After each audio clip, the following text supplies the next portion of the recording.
murid yang mendengarkan seorang gurunya. Dan biarlah semuanya ini hanya untuk kemuliaan nama-Mu, Allah Bapa, Putra, dan Roh Kudus, seperti pada permulaan, sekarang, selalu, dan sepanjang segala abad. Amin.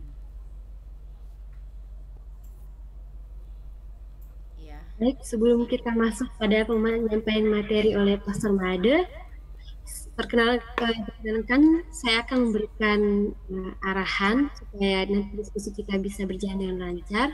Silakan Bapak Ibu, teman-teman sekalian, mulai dari ketika Pastor memberikan materi, kita boleh mencatat apa yang kita tanyakan.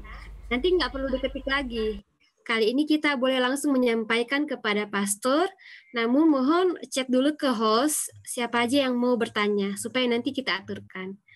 Waktu kita diskusi nanti dipersilakan untuk bicara. Silakan ya Pastor Made.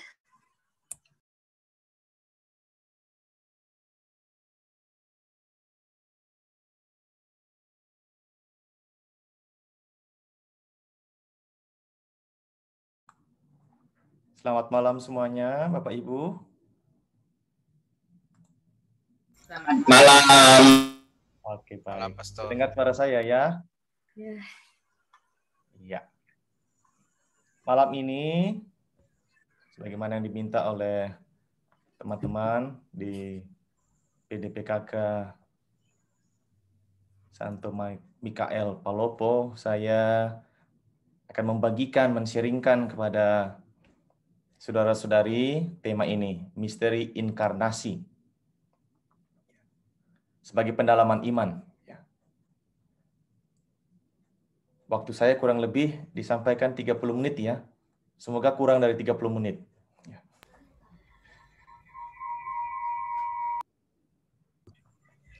Iya. Pertama-tama saya mengajak kita untuk melihat bersama dan bertanya. Kalau kita bicara tentang misteri inkarnasi, apa itu misteri? Baik kita sejenak merenung-renung atau mengimajinasikan apa itu misteri. Dan sampai yang muncul dalam benak kita ini sejenis misteri nini pelet. Ya. Atau misteri hilangnya seorang anak di tepi sungai. Atau misteri harta karun. Atau apa yang muncul dalam benak kita ketika kita mendengar kata misteri inkarnasi. Maka yang pertama-tama saya mengajak saudara-saudari untuk merenungkan maknanya dulu, kata misteri itu. Karena saya tidak ahli dalam bahasa Yunani, maka saya mereferensi ke kamus yang ditulis oleh dua orang imam yang menjadi profesor di salah satu perguruan tinggi. Misteri itu, ya, misterion bahasa Yunaninya, mempunyai arti dasar rahasia. Tidak sekedar berarti hal yang kabur, seperti yang saya katakan tadi, misteri nini pelet misalkan, ya, atau tidak dapat dijelaskan, misalkan misteri pembunuhan, melainkan memuat rencana kasih Allah bagi keselamatan manusia yang dinyatakan dalam Kristus. Ini penjelasan sebagai sebuah definisi, saya ambil dari sebuah kamus teologi, untuk mengantar kita merenungkan topik kita, misteri inkarnasi. Semoga ini menjadi jelas sekarang untuk kita semua. Kata misteri dulu ya. Jadi memuat bukan sesuatu yang serba kabur, tetapi memuat rencana kasih Allah bagi keselamatan manusia dalam diri Kristus. Karena itu, ketika kita mendengar kata misteri inkarnasi, semoga sudah mulai sekarang muncul dalam benak kita, ibaratnya ini HP kita sudah mencari sinyalnya dan menemukan jaringan yang tepat, sehingga kita tidak disesatkan oleh rupa-rupa gagasan, pandangan, atau pendapat tentang kata misteri. Kemudian poin yang kedua terkait dengan itu ya, inkarnasi. Dua kata kunci ini saya ajak kita untuk dalami bersama. Kata inkarnasi, ya, ini dari bahasa Latin, incaro carnis, menjadi daging, itu makna literalnya atau arti hurufiah. Bahwa demi penyelamatan dunia, Putra Allah yang sepenuhnya ilahi, sungguh-sungguh menjadi manusia yang utuh. Nanti kita bisa baca di Yohanes 1. Saya tidak tahu bahwa Alkitab semuakah? Atau masing-masing punya Alkitab elektronik sekarang yang mobile, ya. Dalam Yohanes 1 ayat 14 itu ya. Atau Galatia 4 ayat 4 sampai 5.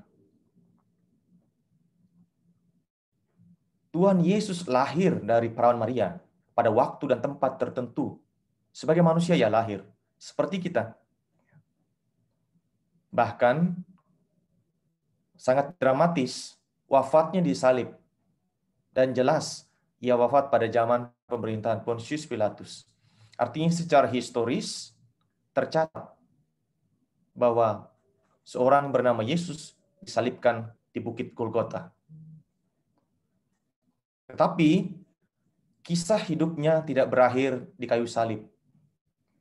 Ia kemudian bangkit dalam kemuliaannya. Sebagai manusia yang sungguh mulia, kembali kepada Bapanya. Dua aspek inilah, aspek insani dan aspek ilahi, yang menyatu dalam diri Kristus, yang mengantar kita semua untuk memahami apa sesungguhnya misteri itu. Dalam diri Kristus yang sungguh Allah dan sungguh manusia.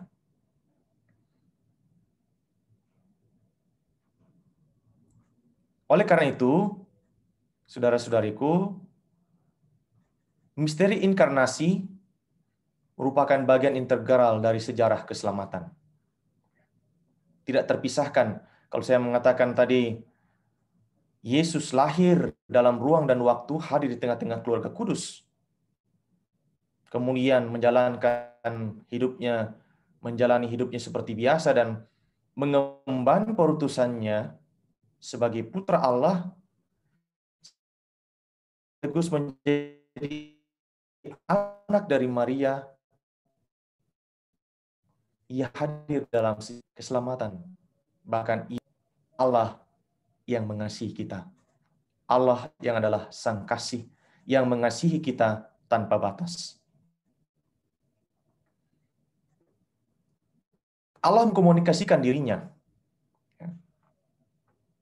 Kita bisa baca di dalam surat kepada umat di Ibrani. Sangat jelas disampaikan kepada kita bahwa setelah pada zaman dahulu Allah berulang kali dan dalam pelbagai cara berbicara kepada nenek moyang kita dengan perantaraan nabi-nabi. Kita ingat sekian banyak nabi telah diutus oleh Allah. Maka pada zaman akhir ini, ia berbicara kepada kita dengan perantaraan anaknya yang telah ia tetapkan sebagai yang berhak menerima segala yang ada. Bagi bangsa terpilih, bangsa Israel, mereka punya bapak-bapak bangsa. Ya, dari Kejadian 12 kita membaca itu ada Abraham yang dipanggil, kemudian ada turunannya Ishak dan Yakub dan seterusnya, sampai Yusuf yang menjadi suami Maria. Itu ada sekian banyak rangkaian bagaimana Allah berkarya di tengah keluarga yang sungguh terberkati ini.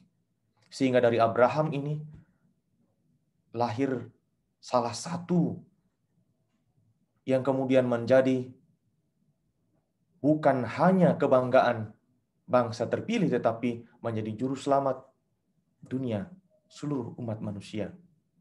Dialah Yesus, Sang Juru Selamat. Sehingga Allah kalau dahulu bicara melalui Ishak, semua keturunan, bahkan yang mengutus para nabi, kita melalui Yesaya, Yeremia, dan seterusnya, untuk menyampaikan apa yang menjadi kehendaknya dan mengajak bangsa yang kadang tidak setia kembali bertobat dengan melakukan metanoia. Kini, ia hadir di tengah-tengah kita, menyapa kita, berbicara kepada kita, mengasihi kita bahkan tanpa batas. Dalam diri putranya Yesus Kristus. Inilah misteri kasih Allah. Dan ia lahir dari seorang perempuan yang dahulu telah dinubuatkan oleh Yesaya bahwa ada seorang gadis yang akan mengandung seorang anak laki-laki dan ia akan menemani dia Immanuel. Dan dalam Injil Matius kita melihat bagaimana kehadiran Yesus itu yang lahir dari kandungan Maria disebut sebagai Immanuel. Terpenuhilah nubuat sang nabi dalam diri Yesus yang telah menjadi manusia dan tinggal di antara kita. Ia mengalami suka duka kehidupan kita, bahkan dicobai. Hanya ia tidak berbuat dosa. Sehingga setelah genap waktunya, Allah mengutus anaknya. Dan inilah terpenuhi nubuat sang nabi dan sekian nabi tentang seorang anak yang lahir dari seorang perawan yang akan menebus umat manusia dari segala dosanya. Inilah misteri ketika Allah yang dalam kemuliaannya, dalam keagungannya, kini menanggalkan semuanya, mengosongkan dirinya, bahkan menjadi sama dengan kita manusia. Kita melihat sekarang, bahkan dari zaman ke zaman kita mengagumi ketika ada seorang pemimpin, apalagi yang memiliki kekuasaan, kemudian duduk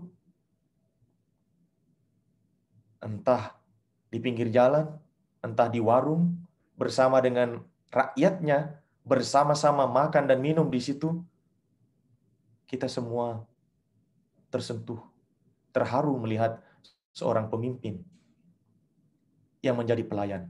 Nah, Tuhan Yesus yang menjadi manusia memberikan bukan hanya teladan, tapi menginspirasi kita semua untuk melakukan, menghayati, dan mengamalkan apa yang ia lakukan sendiri. Menanggalkan kemuliaannya dan hadir di tengah-tengah kita, di tengah dunia yang diwarnai oleh suka dan duka, intrik dan semua tantangannya. Tuhan menebus kita bukan dengan meninggalkan kita, tetapi masuk di dalam dunia kita. Tuhan melakukan sanctificatio mundi, menyucikan dan menguduskan dunia, membebaskan dunia ini dengan masuk ke tengah dunia yang ia ciptakan.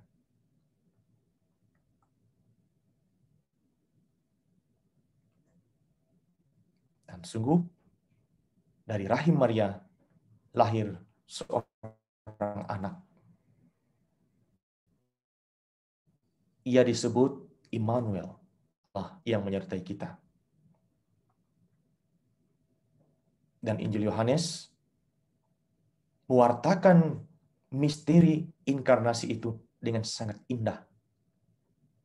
Kalau kita membaca dua kata pertama ini, kemudian kita ingat kitab pertama yang ada dalam kitab suci kita. Pada mulanya adalah firman. Kalau kita baca kitab Kejadian, pada mulanya.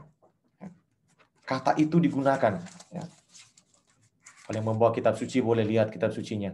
Pada mulanya Allah menciptakan langit dan bumi. Pada mulanya adalah firman.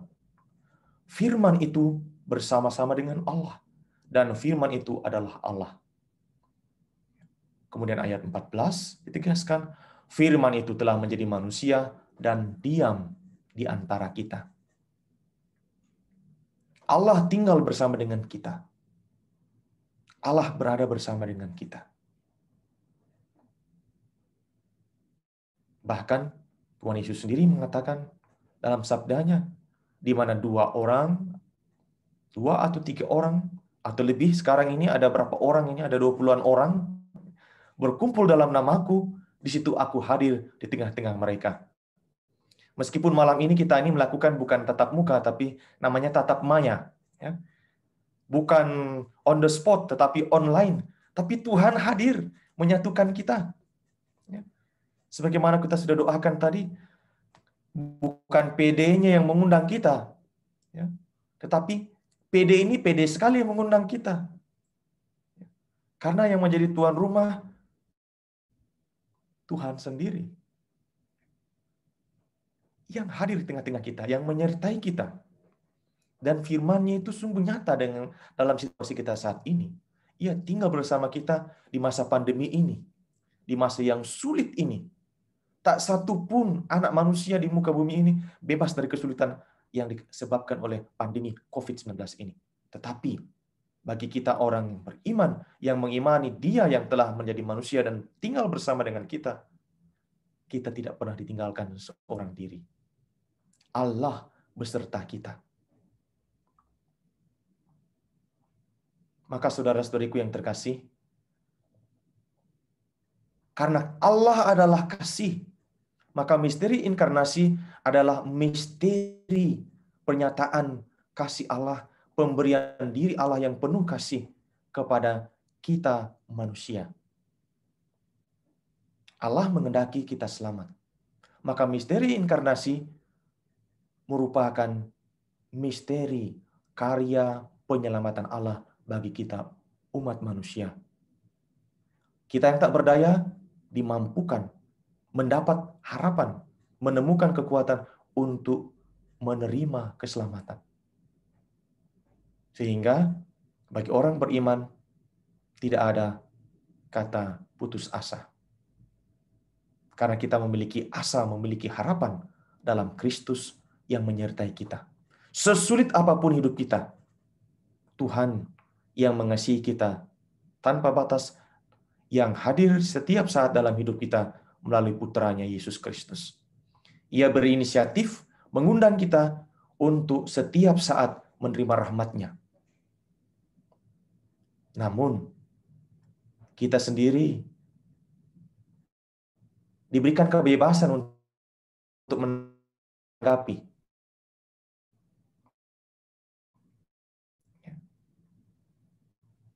Apakah kita aktif atau pasif?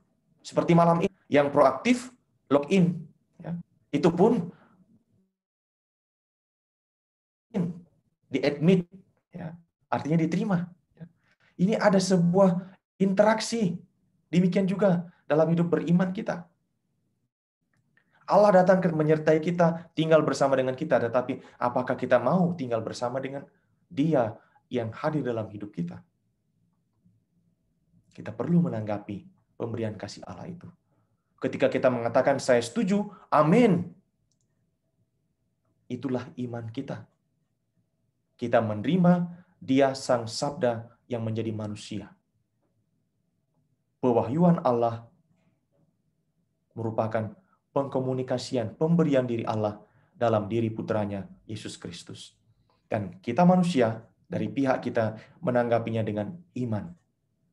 Maka setiap saat ketika kita mengatakan amin, saudara-saudari telah menyatakan saya setuju menerima Dia yang telah menjadi manusia dan tinggal di antara kita dan membuka jalan kembali bagi kita semua kepada Bapa yang mengasihi kita.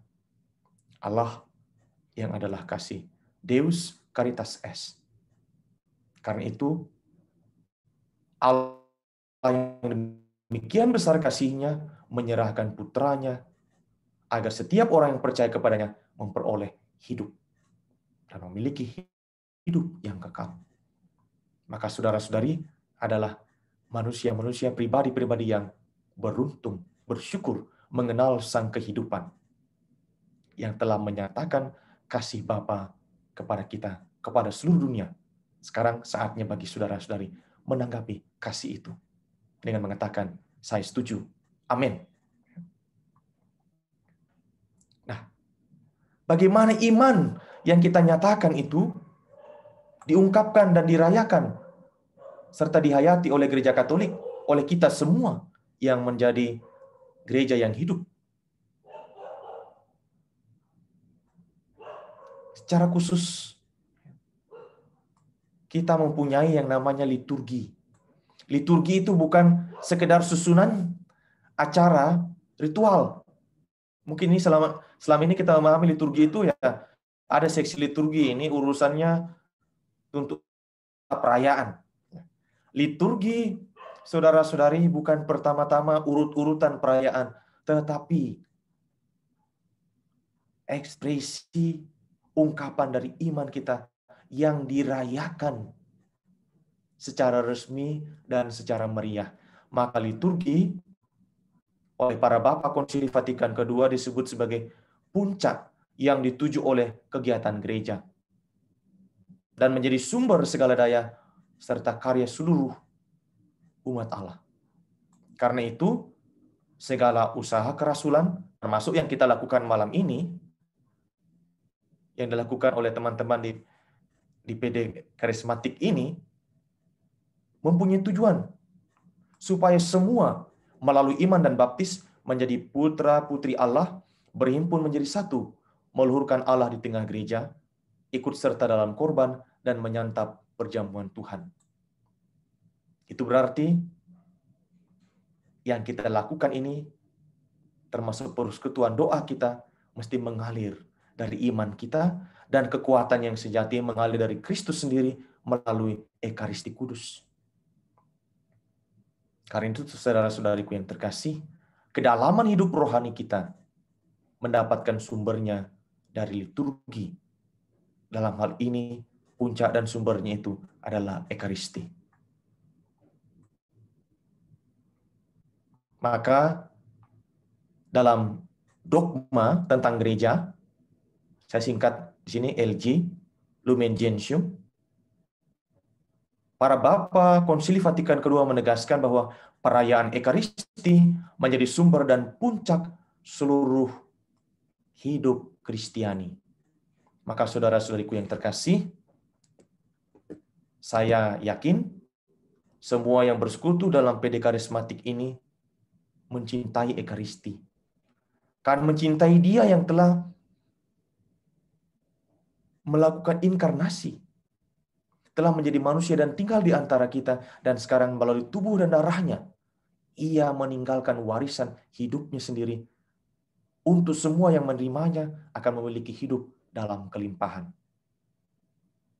Maka misteri inkarnasi kita rayakan dalam liturgi kita dan secara khusus dalam Ekaristi, di mana Kristus sungguh hadir, realis presensia namanya, sungguh hadir dan menyatakan pemberian dirinya itulah kasih yang sejati, menyerahkan hidupnya bagi kita semua. Sehingga kita yang menerima Dia mengalami kesatuan dengan Dia sendiri dan juga kesatuan dengan saudara-saudari kita. Saudara-saudariku yang terkasih, Gereja Katolik ini sungguh kaya dalam merayakan misteri iman. Gereja mempunyai pedoman. Dan sepanjang tahun merupakan sebuah pesiarahan. Maka ada tahun liturgi. Profisiat kepada kita semua yang sudah memasuki tahun baru liturgi kita. Semoga kita semakin menyadari bahwa ini merupakan kekayaan yang luar biasa dalam Gereja Katolik, yang menuntun kita semua untuk semakin mengenal bahwa iman yang kita rayakan itu sepanjang tahun, kita sesungguhnya merayakan misteri Kristus sendiri. Mulai dari penjelmaannya. Nah, ini kita sudah masuk dalam lingkaran Natal ini, dimulai dengan masa Advent. Penjelmaan dan kelahirannya. Sampai kenaikan Pentakosta dan sampai penantian penuh kedatangannya untuk kedua kalinya. Jadi sepanjang tahun kita merayakan iman kita. Maka bersyukurlah kita semua yang hari ini bersekutu oleh karena iman kita akan Kristus yang telah menjelma menjadi manusia. Dan perayaan iman kita ini berlangsung sepanjang tahun. Dan dituntun dengan tahun liturgi ini, kita diajak merenungkan dan menghayati, merayakan, dan menimba kekuatan dari misteri Kristus. Salah satunya adalah misteri inkarnasi.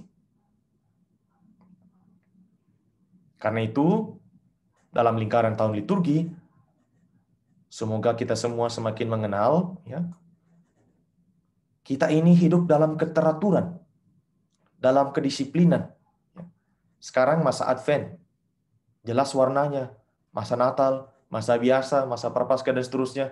Ini menjadi sebuah siklus yang juga mengingatkan kita bahwa kita semua adalah peziarah yang menuju pada kepenuhan hidup kita ketika kita memandang Allah muka demi muka. Maka masa Advent yang sedang kita jalani ini mengingatkan kita untuk menyiapkan diri menyambut Dia yang hendak tinggal bersama dengan kita, yang memihak kita, yang mengasihi kita, dan memberikan hidupnya bagi kita.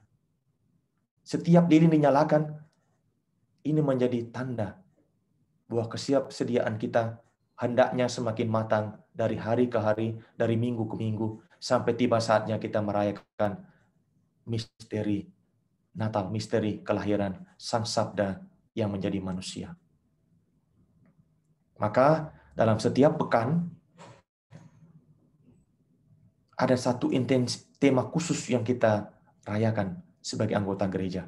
Pekan yang pertama, kita nyalakan lilin harapan, mengingatkan kita mengharapkan Kristus yang datang, Maranatha, Tuhan datanglah. Kemudian minggu kedua kita menyalakan lilin iman, the candle of faith. Kita hendak mempersiapkan jalan bagi kedatangan Tuhan.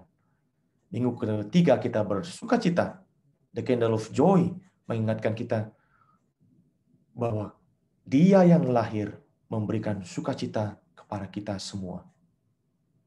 Dan minggu yang keempat, ketika lilin ini dinyalakan, kita diingatkan pada kemuliaan Tuhan, Sang Pemilik alam semesta. Dia yang menebus kita, sudi datang mengunjungi kita, tinggal bahkan di antara kita. Karena itu, saudara-saudariku yang terkasih, kita sekalian bersyukur karena Tuhan hadir di tengah-tengah kita dalam kesederhanaannya, dalam keterbatasan, dalam kedinginan, dalam kesusahan, dalam situasi yang serba terbatas yang dialami oleh umat manusia. Sang Juru Selamat masuk dan tinggal mengalami suka duka kehidupan kita. Dialah Allah yang telah menjadi manusia. Dia yang tinggal bersama-sama dengan kita. Karena Ia mau berpihak kepada kita dan membuka jalan bagi kita untuk mengalami kasih Allah yang tanpa batas. Maka kita pun diundang untuk menghayati misteri penjelmaan ini. Misteri Allah yang telah meninggalkan kemuliaannya dan berpihak kepada kita, manusia yang rapuh dan lemah.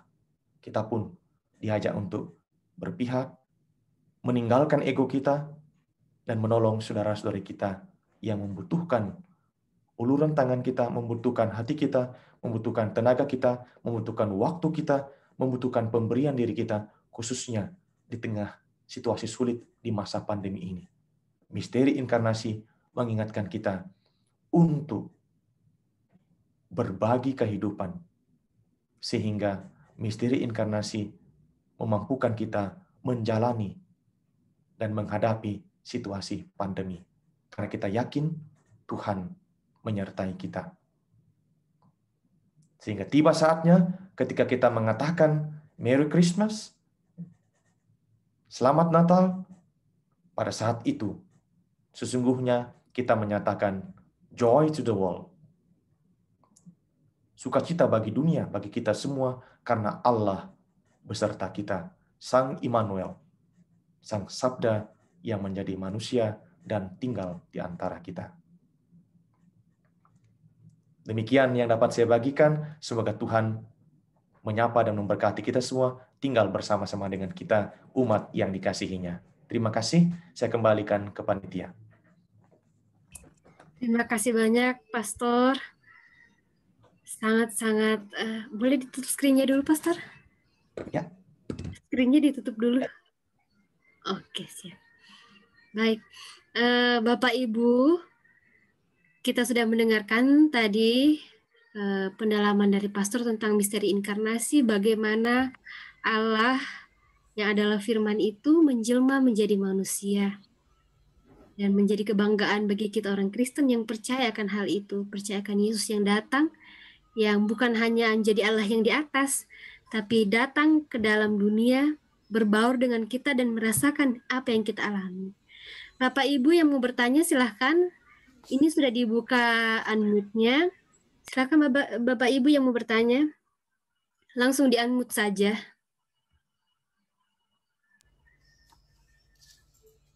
Adakah yang bertanya atau sharing pun boleh?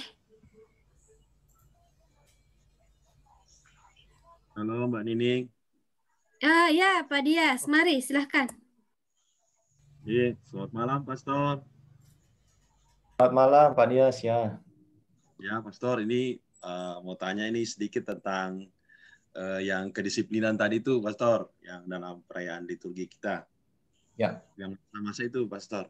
Nah ini kita di tengah masyarakat ini kan Pastor, kita campur baur dengan agama lainnya Pastor ya. Ya. Nah kadang-kadang itu Pastor kita menerima undangan Natal pada saat masih masa Advent gitu, atau biasa jadi panitia perayaan Natal di kantor atau di mana. Nah, biasanya tuh perayaan Natalnya itu sebelum tanggal 25 Pastor. Ya. Ini kira-kira bagaimana nih kita sebagai umat Katolik? Kita tidak hadir juga secara sosial, bagaimana? Kita mau hadir juga bagaimana begitu Pastor? Gitu pertanyaannya Pastor. Baik. Terima kasih Pak Dias. Ini sharing tentu pergumulan ya, yang paling konkret ya, karena kita di tengah masyarakat yang plural dan multi etnis dan multi agama ya. Nah, untuk menempatkan konteks yang semakin jelas ya, saya sebagai orang Katolik, anak dari keluarga Bali yang tinggal bukan di Bali. Ini supaya jelas konteksnya Pak Dias ya. Saya lahir dan besar di Kolaka Timur. Waktu SMP, satu-satunya yang Katolik di kelas itu cuma saya. Jadi waktu itu panggilan saya bukan Made tapi Markus. Ya. Jadi satu-satunya Markus di kelas. Ya. Untung bukan maklar kasus ya. Nah, suatu ketika saya terpilih menjadi pengurus OSIS. Nah, sebagai pengurus OSIS, ya saya satu-satunya Katolik. Dan kadang-kadang sekolah kami mendapatkan undangan untuk menghadiri perayaan Maulid atau Isra Mi'raj. Nah, yang diutus salah satunya adalah Markus. Apakah saya kemudian alergi menghadiri Isra Mi'raj atau Maulid? Waktu itu saya belum belajar, belum jadi seminaris apalagi.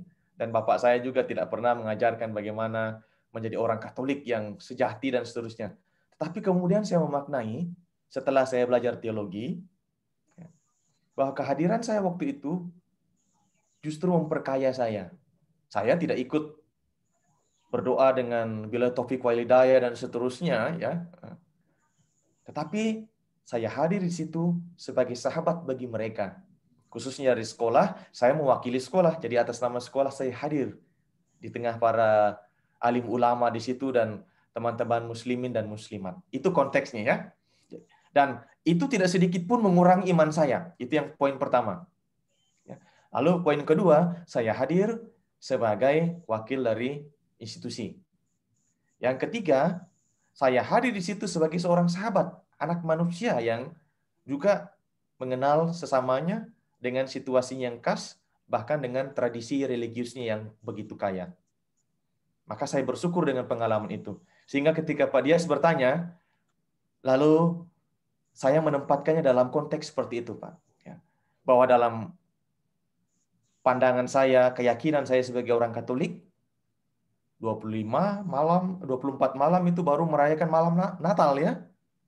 Tapi kalau saya hadir sebagai, apalagi di kantor misalkan, sebagai pegawai, diberikan tanggung jawab, dan ini adalah keputusan lembaga, menjadi panitia, malah kesempatan untuk melayani mereka. Toh saya tidak merayakan Natal di situ, dan juga kalau itu disediakan makan, saya syukuri. Ada yang bisa dibagi-bagi. Ya. Kalau ada menu, ada Pak Piong di situ, ada sayur lodeh dan seterusnya, ini menambah gizi sehingga semakin kuat di masa pandemi ini. Itu hal yang sangat positif ya Pak ya. Jadi jangan menghindari itu, tetapi tidak perlu masuk ke dalam suasana liturgis mereka. Tapi dukung mereka yang merayakan itu. Hargai yang mereka lakukan. Tapi kalau sudah mereka katakan, kenapa kamu orang Katolik? Ini lain lagi, ya. Levelnya berbeda, ya. Kalau tadi itu disebut dialog kehidupan. Dalam gereja Katolik dikenal juga itu, dialog kehidupan. Dialog kehidupan itu lintas batas. Ya. Apalagi ini masih dengan sesama kita yang mengimani Kristus, meskipun dengan tradisi yang berbeda. Ya. Kemudian, ini kita di Indonesia, ya, konteksnya. Ya. Kalau di Manila, ada novena, mulai ini pengalaman yang khas yang tidak pernah saya jumpai di negara mana, kecuali di Filipina, atau orang Filipina yang membawanya ke negara lain. Contohnya di Singapura, saya pernah hadir juga, yang namanya Simbang Gabi. Ini barangkali kita tidak pernah kenal di sini. Novena kepada kanak-kanak Yesus yang dimulai dari tanggal 16 atau 17, hitungannya 9 hari sebelum perayaan Natal. Setiap malam ya, ada perayaan yang suasananya sudah Natal, meskipun masih masa Advent. Pakaian pastor pun liturginya serba putih atau krem yang mengungkapkan sukacita.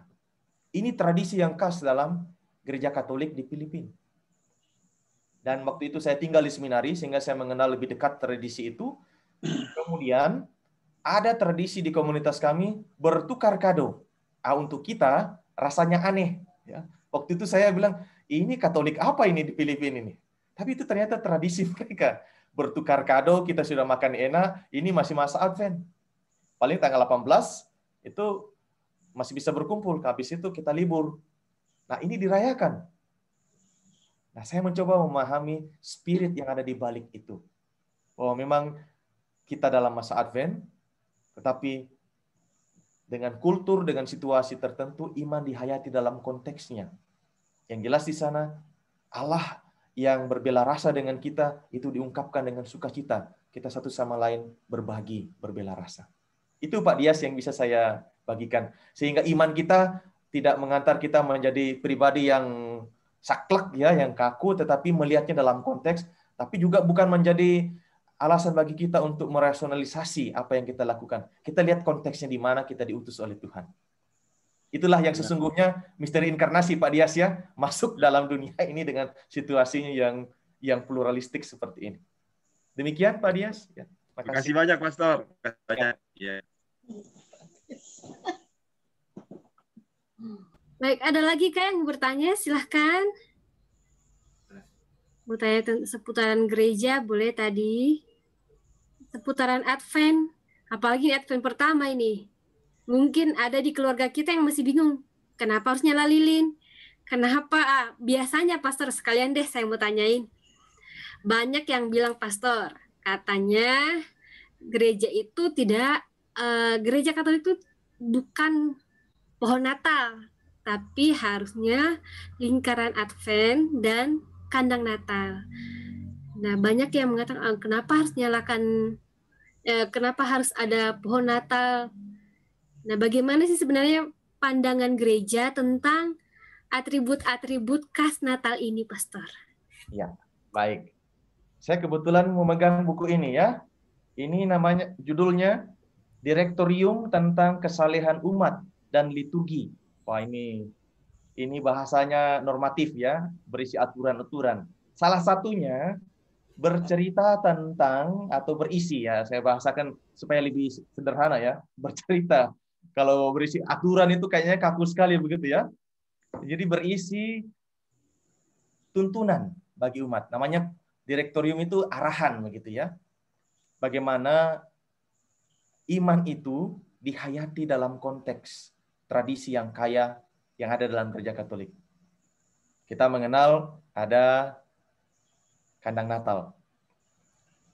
Sejak kapan ada kandang Natal? Saya juga dulu heran ini, kadang-kadang saya bilang kenapa bukan kandang kerbau kita bawa ke, kalau apalagi kalau orang Toraja ya. Lebih berharga itu tedong bonga itu daripada istri atau suami ya. Kenapa bukan tanda kandang itu yang kita bawa? Ternyata saya kemudian menemukan di sini ya penjelasan dari segi latar belakang sejarah dari mengapa muncul kandang Natal. Jadi kandang Natal ini ternyata muncul pada abad ke-13 dan diperkenalkan oleh orang kudus kita, Santo Fransiskus dari Assisi. Itu dilakukan di Greccio, di Italia. Ya. Maka pada Natal yang kita rayakan tahun lalu, Paus Fransiskus secara khusus mengadakan kunjungan ke tempat itu, ke Greccio, untuk mengenang bagaimana Santo Fransiskus memulai tradisi ini dengan membuat kandang yang menjadi kesempatan baginya untuk berkatekese, menjelaskan kepada anak-anak, kepada anggota keluarga, bagaimana seorang bayi itu lahir di tengah keluarga yang sederhana.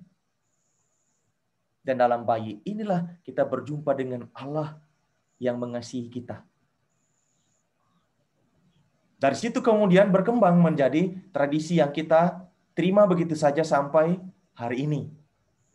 Saya tidak yakin semua pastor sempat menjelaskan atau semua katekis atau semua orang tua kita tahu bahwa ini tradisi ini muncul pada abad ke-13. Ya. Saya tidak yakin ya. Saya ketika membaca ini baru saya, oh, betul ya. Ternyata ini tradisi yang muncul dari sebuah devosi. Sebuah penghayatan atas iman dalam situasi yang konkret. Kemudian muncul sekarang pohon Natal. Ya, untuk kita di sini musim itu hampir sama saja, paling basah dan kering, ya. Tapi untuk mereka yang hidup di negara 4 musim, nanti kalau Ibu Ning ya atau teman-teman yang lain ini sempat ke negara 4 musim, nanti pergilah pada musim dingin ini, ya. November, Desember nanti sampai pada 0 atau minus. Lihatlah apa yang hidup di sana, ya. Kita punya telinga saja ini bisa tebal rasanya, ini bisa copot ini karena dinginnya ya. Saya mengalami waktu saya ke Seoul di Korea. Itu pada waktu itu suhu 0.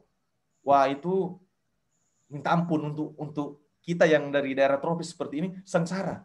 Dan tidak melihat ada kehidupan selain itu pucuk-pucuk dari bukan pucuk, tangkai-tangkai dari pohon yang masih bertahan.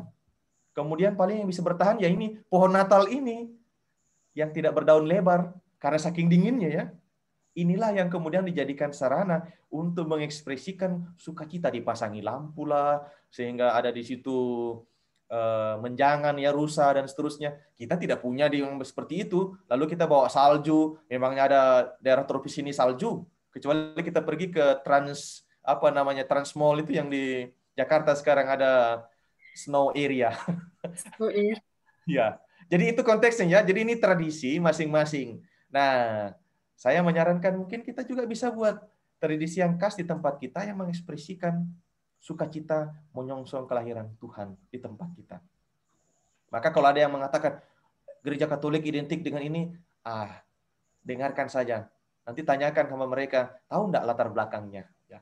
Jadi gereja ini sudah lebih dari 2000 tahun, maka bisa bayangkan sudah berapa miliar manusia yang mengimani Kristus, yang menerima karunia seperti Santo Fransiskus, yang melahirkan tradisi yang kita warisi sampai hari ini. Demikian ya, Bu Ning. Semoga makin memahami, makin jelas ya. Kalau mau baca lengkap nanti bisa baca di direktorium ini. Ya. Itu susahnya Pastor, dapat di mana tuh buku? Ini dijual di Obor. Oh, Obor ada ya? Ya, boleh pesan di obor. Boleh, Ya, Pak. diterbitkan oleh Komisi Liturgi KWI. Banyak hal yang jujur saya sendiri sebagai imam kemudian memahami dengan lebih jelas dalam buku ini. Karena diberikan tuntunan. Ini terjemahan sebetulnya dari direktorium yang diterbitkan oleh Kongregasi Ibadat dan Tata Tertib Sakramen dari Vatikan. Ya, tahun 2001. Baru ini, tahun 2000-an ini diterbitkan. Karena banyak itu pemahaman dan kadang-kadang umat berdebat tentang hal yang mereka tidak pahami. Ya, tapi merasa masing-masing tahu dan benar. Akhirnya capek berdebat, sudah bertengkar. Ya, itu. Tapi tidak ada dasar ya, Pastor. Ya, Dengan itu kita betul. bisa punya dasar. Saya Betul. rasa bisa rekomendasi buat kita Bapak Ibu, supaya kita lebih paham apa yang kita imani dan kita tahu bicara atas apa yang kita imani. Benar nggak, Pastor? Betul, betul. Itu yang disebut dalam bahasa teologi, ya, oleh Santo Anselmus, fides quaerens intellectum. Ya, iman yang mencari pemahaman. Saudara-saudari sudah beriman, tetapi memang kalau sudah ditanya ini bagaimana ya, perlu mencari pemahaman. Santo Anselmus sudah membuat adagium itu, ungkapan itu, fides quaerens intellectum. Iman yang mencari pemahaman. Kemudian Santo Thomas Aquinas mengatakan credo ut intelligam. Jadi setelah kita ketahui, kita perlu mengimani. Karena untuk itulah kita perlu tahu. Kalau hanya untuk sekedar tahu ya, saya pun bisa membaca Al-Quran untuk mendapat pengetahuan bahwa Yesus yang disebut Isa itu dikandung oleh Maryam, ditulis dalam surat Al-Maryam, ya, itu dikandung tanpa campur tangan seorang laki-laki. Lebih hebat ceritanya daripada Injil Lukas. Sebagai pengetahuan, saya baca Al-Quran. Nah, itu. Tapi saya tidak mengimani itu. Yang saya imani yang tertulis dalam Alkitab. Itu. Semoga jelas ya, Bu, ya? Jelas, makin jelas, Pastor. Nah, sudah dibilang tadi, kita mencari pemahaman. Bapak Ibu yang masih mau cari pemahaman, kita sharing sama-sama. Silahkan buka mic-nya. Pak Linus, mau bertanya nggak Pak Linus? Atau sharing? Oh, Pak John. Pak John mau? Iya. Silahkan Pak John. Oke. Baik, selamat malam Pastor Made. Selamat malam Pak John. Ya, terima kasih banyak. Materi malam ini luar biasa, Pastor. Puji Tuhan. Membicarakan tentang inkarnasi. Inkarnasi adalah Allah menjelma menjadi manusia. Di sini saya melihat dan saya mendengar penjelasan secara spesifik daripada Pastor Made. Saya mengerti bahwa di dalam agama Kristen, ketika betul-betul kita mau mengerti dan mau mendengar pengajaran-pengajaran daripada pastor dan penginjil-penginjil kita, maka sampai kepada materi pada hari ini membicarakan tentang inkarnasi yang mengatakan bahwa Allah yang luar biasa hebat itu dia bisa menjadi manusia. Kenapa dia bisa menjadi manusia? Karena saya bisa mengambil artinya bahwa karena Allah mau memertabatkan manusia sama seperti dia. Saya melihat situasi-situasi yang terjadi pada zaman sekarang ini, terutama banyak sahabat ataupun teman-teman daripada Kristen yang menjadi murtadin. Mereka keluar daripada kekristenan, mereka keluar daripada kekatolikan, yang akhirnya mereka pergi dan menganut agama-agama dan kepercayaan-kepercayaan yang lain. Saya percaya bahwa kenapa mereka lakukan itu, kenapa mereka pergi meninggalkan Tuhan Yesus. Saya percaya bahwa mereka pergi karena mereka tidak mengerti, mereka tidak dapat mendapatkan pemahaman-pemahaman yang jelas tentang inkarnasi, misteri inkarnasi. Oleh karena itu banyak terjadi diskriminasi di luar di sana. Banyak juga terjadi perlakuan-perlakuan yang tidak adil di sana. Banyak juga terjadi hal-hal yang buruk seperti terjadi di Sulawesi baru-baru kemarin, Pastor. Ya. Kenapa ini terjadi? Dalam pemikiran saya bahwa mereka-mereka ini karena mereka tidak termasuk di dalam penganut agama Kristen, sehingga mereka tidak bisa memertabatkan manusia. Mereka tidak mengerti bahwa Allah yang kita percaya bahwa dia bisa menjelma menjadi manusia, dan dia mau supaya setiap orang harus menghargai, harus memertabatkan manusia, karena di dalam manusia sesuai dengan iman Kristen, iman Katolik, bahwa Allah itu ada, Allah itu berkarya di dalam setiap manusia. Seperti itu. Kenapa orang-orang kita yang sudah menjadi Kristen, sudah menjadi Katolik, tetapi mereka sanggup untuk tinggalkan Kristus? Seperti itu, Pater. Baik.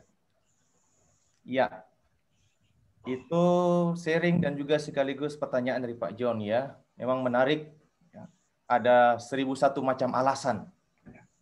Yang bahkan jangankan sekarang, dulu pun dari 12 rasul ada satu bahkan yang menjual gurunya. Semoga tidak ada di antara kita ini. Amin, jangan Pastor. Ya, itu yang saya mau katakan, ini catatan sejarah. Ya. Sehingga kalau kita ya, ini memang menarik juga kalau membaca atau memahami perjalanan gereja. Dalam sejarah memang selalu ada ya yang kemudian meninggalkan Kristus ya, atau menjual Kristus atau menggadaikan Kristus demi sesuatu. Maka hari ini kita punya Santo Andreas, rasul yang menjadi martir, yang menginspirasi kita untuk mencintai Kristus sungguh secara total. Karena kalau tidak, apalagi kalau sekedar mendapatkan atribut sebagai orang Katolik atau Kristen, ya memang itu hanya sampai pada penulisan di KTP, tapi belum tertulis di hatinya. Sehingga begitu datang, entah itu iming-iming, godaan, atau ancaman, penindasan, kemudian benih itu apa? Layu. Atau dipatuk oleh burung yang lewat di situ. Nah, benih sabda ini tidak tumbuh. Karena tanahnya tidak subur. Nah, ini tantangan bagi kita semua. Untuk satu sama lain ini sepertinya PD ini menjadi sarana untuk menyuburkan tanah rohani kita. Sehingga benih-benih sabda yang kita terima tiap saat itu boleh bertumbuh. Dan kemudian melahirkan namanya kesaksian. Maka kita disebut sebetulnya juga martir, memberikan kesaksian. Salah satu dari 5 pilar gereja itu, selain komunio, koinonia, ya, ada liturgia, ada juga martiria. Ya, itu kesaksian. Nah, kita ini sebetulnya yang mendapat tantangan untuk memberikan kesaksian tentang cinta kasih itu. Karena Allah lebih dahulu mengasihi kita dalam diri Kristus putranya. Mari kita baca yang membawa Alkitab, silakan buka surat Santo Yohanes yang pertama, bab 4, ayat 7 sampai ayat 10. Sebentar saya colokkan laptop saya dulu sebelum dia off nanti.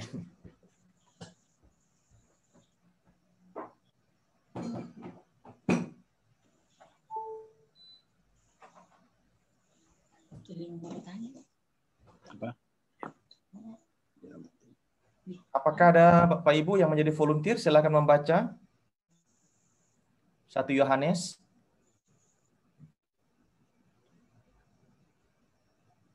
bab 4, surat Rasul Yohanes ya, surat yang pertama. 1 Yohanes 4 ayat 7 ya Pak. Ya, sampai ayat 10. Allah adalah kasih. Ya, silakan. Saudara-saudaraku yang kekasih, marilah kita saling mengasihi, sebab kasih itu berasal dari Allah, dan setiap orang yang mengasihi lahir dari Allah dan mengenal Allah. Barang siapa tidak mengasihi, ia tidak mengenal Allah, sebab Allah adalah kasih.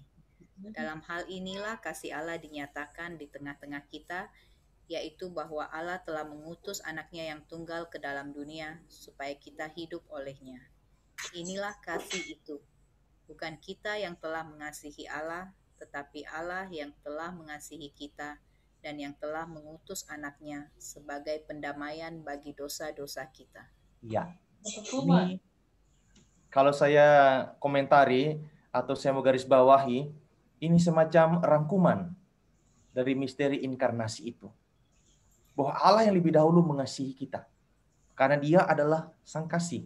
Deus Caritas Est. Itu adalah moto dari Monsignor Pitt dan moto dari Paus Benedictus ke-16. Allah adalah kasih. Bahkan menulis ensiklik Deus Caritas Est. Yang mengingatkan kita bahwa hanya orang yang mengenal Allah mampu mengasihi. Karena dia lebih dahulu mengalami kasih dari Allah. Maka kalau ada yang melakukan kekerasan, meskipun dia menyebut nama Allah dengan teriak-teriak, sesungguhnya ia bukanlah orang yang mengenal Allah. Justru ia mengkhianati Allah yang adalah kasih.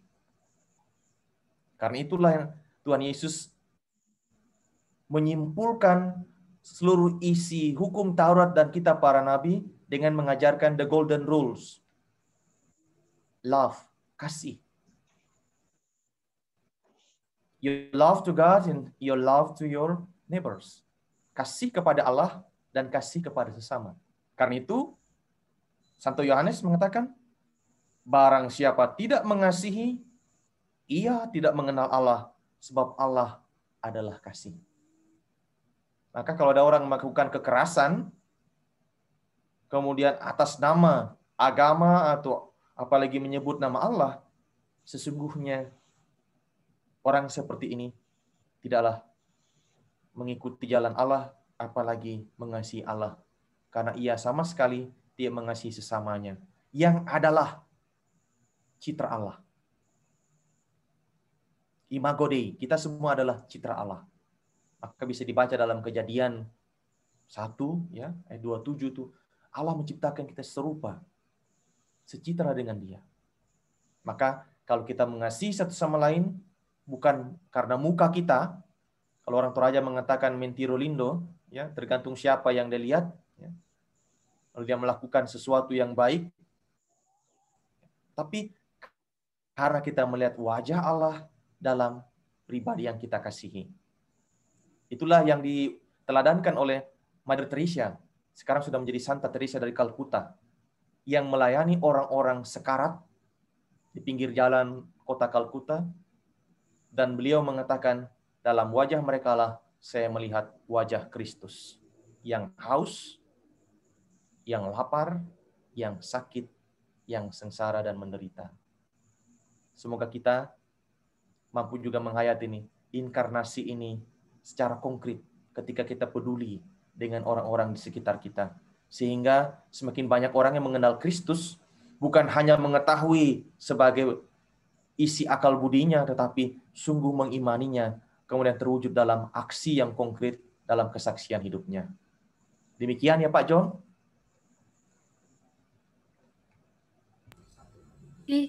Oke, satu lagi pertanyaan atau yang mau sharing, silahkan. Kalau tidak ada, mungkin... Saya dulu.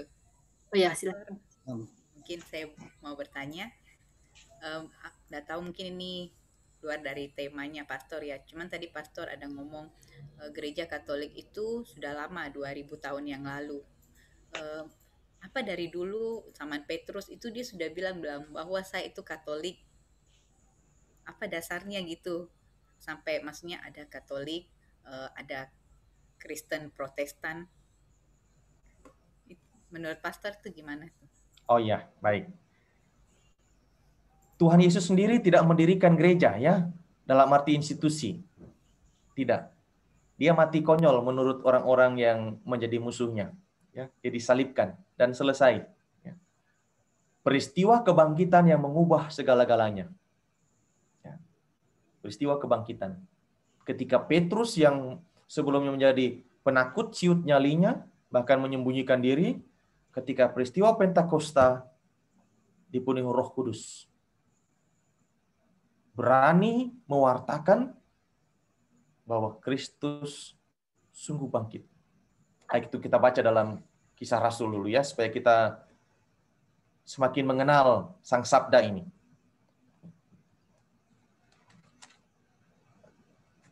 Mari kita baca di Kisah Rasul 2 ayat 36. Siapa yang membawa Alkitabnya, silakan dibaca.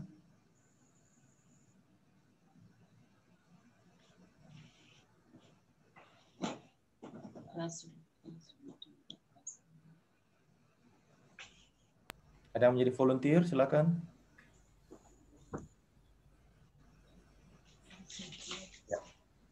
Jadi seluruh kaum Israel harus tahu dengan pasti bahwa Allah telah membuat Yesus yang kamu salibkan itu menjadi Tuhan dan Kristus. Iya. Ini Petrus yang sebelumnya lari terbirit-birit, bahkan dikalah oleh perempuan-perempuan. Ini perempuan lebih pemberani daripada laki-laki. Kalau sudah urusan kesengsaraan, kesusahan itu, laki-laki itu mudah lari. Ya. Ini dicatat dalam kitab suci ini ya. Perempuan-perempuan itu yang dekat dengan Tuhan. Bahkan yang menerima jenazah Yesus itu Bunda Maria. Tidak disebut ini laki-laki yang gogah perkoso, yang ikut gym dan seterusnya, tidak. Yang berotot ini malah melarikan diri. Tapi yang punya hati itu yang berdikari, berdiri di atas kaki sendiri, menemani Tuhan yang mati di salib. Nah, dari iman akan kebangkitan inilah kemudian berkembang komunitas yang tadi saya katakan jemaat perdana, tapi belum disebut Kristen. Jangankan Katolik, Kristen pun belum. Jadi jangan bilang nanti, oh dari dulu sudah disebut, tidak. Di mana mereka disebut Kristen untuk pertama kali?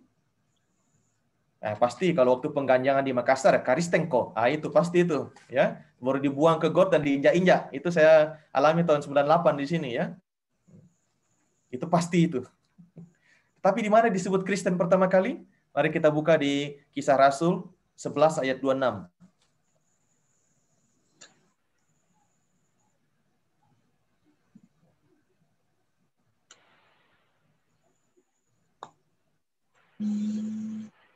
Kisah Rasul 11 ayat 26.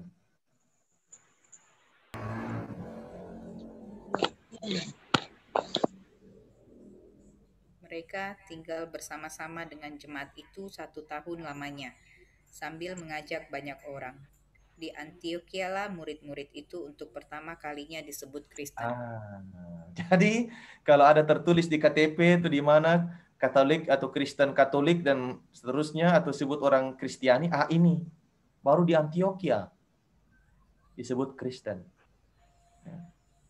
Nah, dalam perjalanan waktu, setelah Paulus yang dahulu Saulus yang mengejar semua yang mengikuti jalan Tuhan, disebutnya pengikut jalan Tuhan. Kemudian di Antioquia baru disebut Kristen. Saulus ini yang kemudian menjadi Paulus berapi-api karena yakin dia diurapi menjadi rasul, mewartakan ini, lalu di mana-mana berkembang komunitas Kristiani. Keluar dari tanah Palestina sampai ke Korintus, ke Roma, Efesus, dan seterusnya. Bahkan sampai ke Palopo. Itu karena misionaris, ya. Karena misionaris, karena bermisi. Ya, seperti saya ini dikirim ke Filipina, ya. Saya mewartakan di sana, orang percaya, kemudian bertobat dan dibaptis dan seterusnya.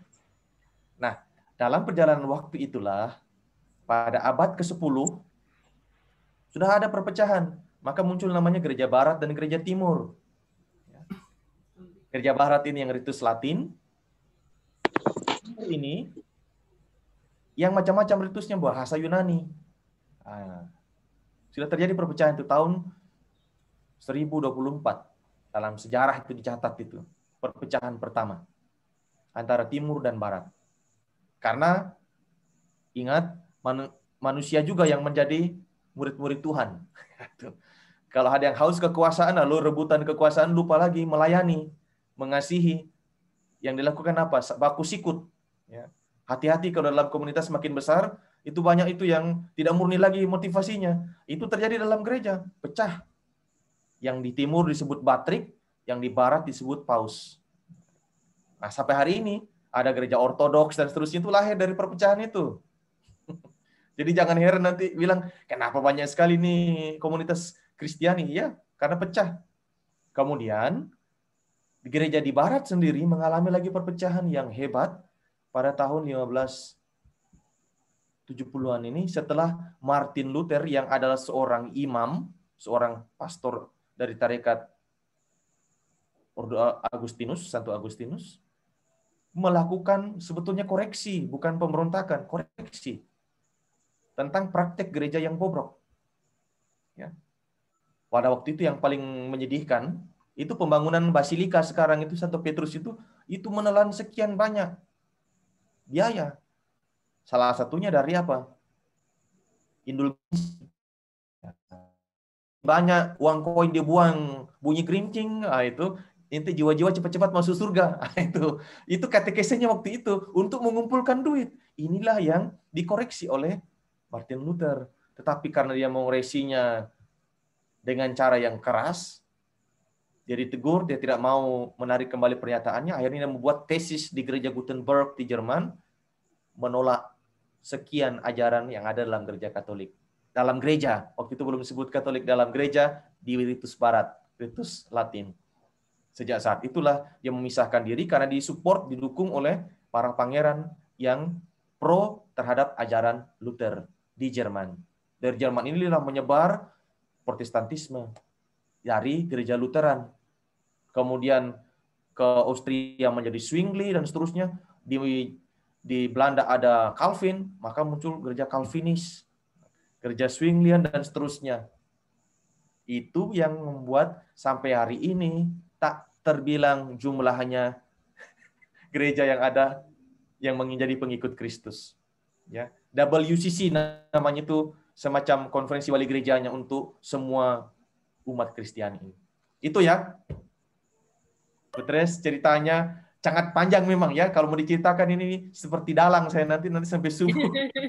Bisa Yang menarik sekali ya kalau tahu. Satu tema lagi nanti Pastor itu ya. Boleh ya Pastor. Kayaknya memang mendalami agama Katolik, iman kita itu sebenarnya sangat menarik. Semuanya sangat menarik. Dan menurut saya sendiri, saya dengan materi hari ini semakin bangga sebagai orang Katolik. Ternyata kita tidak salah berada dalam agama ini. Dan lebih lagi bersyukur lagi nih hari ini belajar tentang inkarnasi. Kemarin saya bilang misteri apa lagi nih? Jangan sampai misteri nenek lampir. Ternyata misterinya hari ini misteri inkarnasi tentang bagaimana hal besar terjadi di dunia ini. Yaitu Allah yang datang menjadi manusia. Banyak yang menanyakan kenapa, dan hari ini terjawab. Karena Tuhan Yesus itu sangat cinta sama manusia.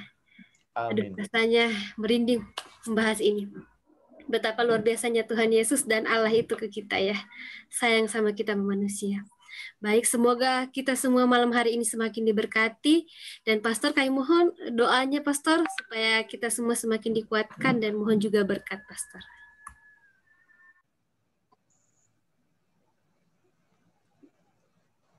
Saya pakai stola sesuai dengan perayaan hari ini. Santo Andreas Rasul yang menjadi martir. Kita mohon agar semangat imannya dan cintanya yang total kepada Kristus, sehingga ia dengan penuh keberanian mewartakan Injil. Dan semakin banyak orang yang mengenal Kristus, dengan menumpahkan darahnya, ia menyatakan bahwa itulah cinta yang sejati, cinta yang dinyatakan dalam pengorbanan. Sebagaimana juga yang diberikan inspirasi oleh Kristus sendiri yang wafat di salib. Dengan menjadi manusia, ia tinggal di antara kita, menyatakan cintanya tanpa batas kepada kita. Maka saudara-saudariku yang terkasih, mari kita menyiapkan hati kita mengakhiri persekutuan doa kita malam ini. kita mengundang Tuhan, mengundang roh-Nya, roh yang kudus, agar mengurapi kita semua. Sehingga Sang Bapa berkenan memberikan berkat-Nya kepada kita semua. Kita bersatu dalam tanda kemenangan Kristus dalam nama Bapa dan Putra dan Roh Kudus. Amin. Allah yang Maha Pengasih, Engkaulah Sang Kasih sejati. Engkau telah mengutus Putramu, Sang Kasih, untuk tinggal di tengah-tengah kami. Hidup bersama dengan kami, merasakan suka duka kehidupan kami. Karena kasih tanpa pengorbanan bukanlah kasih yang sejati. Karena itu, Putramu telah meninggalkan kemuliaan dan keluhurannya dan memilih tinggal bersama dengan kami. Dan kasih-Nya itulah yang mengobarkan kami semua untuk bersekutu malam ini.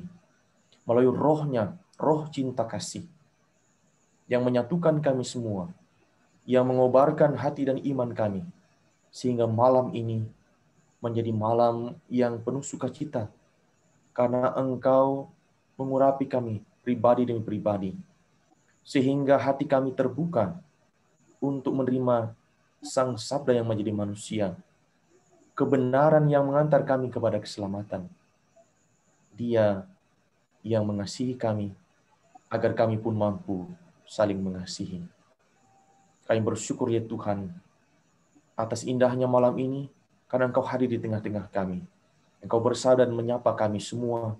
Engkau telah mengobarkan iman kami. Semoga iman ini boleh bertumbuh. Khususnya di masa Advent ini, kami pelihara iman kami, sehingga membuahkan kesaksian hidup Kristiani yang sejati, perbuatan cinta kasih, sehingga semakin banyak orang yang mengenal Sang Putra yang telah menjadi manusia dan mengasihi kami, karena Ia tinggal dan menyertai hidup kami, kini dan sepanjang masa. Tuhan sertamu, Dan sertamu juga.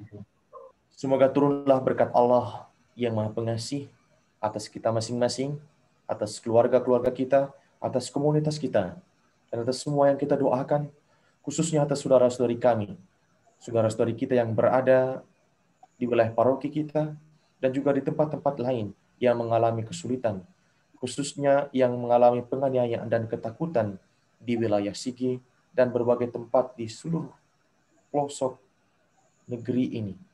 Semoga mereka semua mengalami perlindungan dan berkat dari Allah yang Maha Kuasa, Bapa dan Putra dan Roh Kudus. Amin. Terima kasih, Pastor. Amin. Terima kasih, Pastor.